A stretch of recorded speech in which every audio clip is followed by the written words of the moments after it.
Beliau dikatakan telah tinggalkan banglo ini setelah anak lelakinya berkahwin, meninggalkan beliau bersama pembantu rumah di banglo ini. Datin Mi mengambil keputusan untuk berpindah ke kondominium dan cuba untuk menjual banglo ini. Namun, tiada yang berminat kerana kos banglo ini amatlah mahal.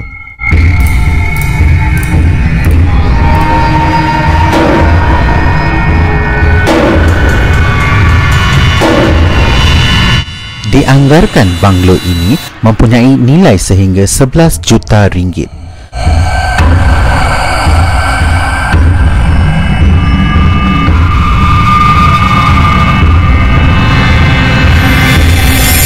Datin Mi Lee Leong juga merupakan seorang pengasas kosmetik dan juga penyanyi berdasarkan penemuan beberapa bukti di banglo tersebut.